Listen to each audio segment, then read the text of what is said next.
Menacé de mort pour avoir critiqué Sergio Pérez. Waouh, la vache. Mexicain, il rigole pas, hein. Les fans du pilote mexicain ont développé leur amour pour le pilote Red Bull, au-delà de ce qui est permis. Christian Albers, qui affirme avoir reçu des menaces de mort de la part des fans de Pérez pour des commentaires qu'il a fait dans la presse néerlandaise.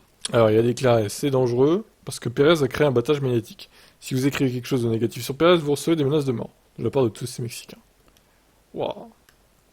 Cependant, ces menaces n'ont pas intimidé l'ex-pilote, et il a critiqué à nouveau Checo, pour le pseudonyme qui lui a été donné pour ses performances sur les circuits urbains, et a mis en cause le Mexicain pour sa performance lors du récent Grand Prix d'Australie, estimant qu'il est toujours loin derrière Max. La deuxième chose qui me dérange, c'est qu'il est censé être le dieu des circuits urbains. Mais la dernière fois qu'il était à Melbourne, qui je pense ressemble plus à un circuit urbain, nous y avons vu encore l'écart avec Verstappen-Pérez à l'ancienne, et en FP3 c'était la même chose que l'année dernière, une demi-seconde. Pérez aura une chance de se battre pour le championnat du monde en 2023, ou du moins il essaiera. Ouais, ok. Bien que le Mexicain ait fait face à des défis avec professionnalisme, le journaliste de Zygo Sport, Jack Puig, a suggéré que Checo soit remplacé par le pilote britannique lors de Norris chez Red Bull.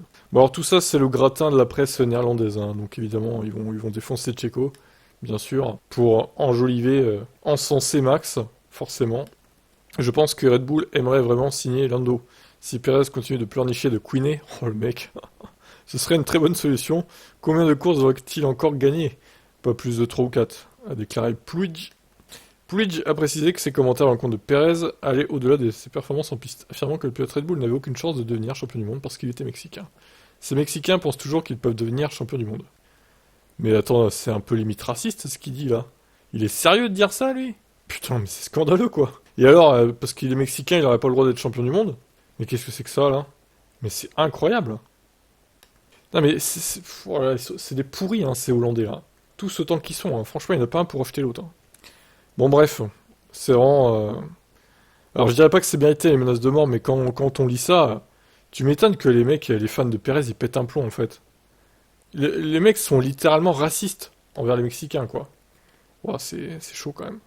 Bon, je vous laisse commenter tout ça, hein.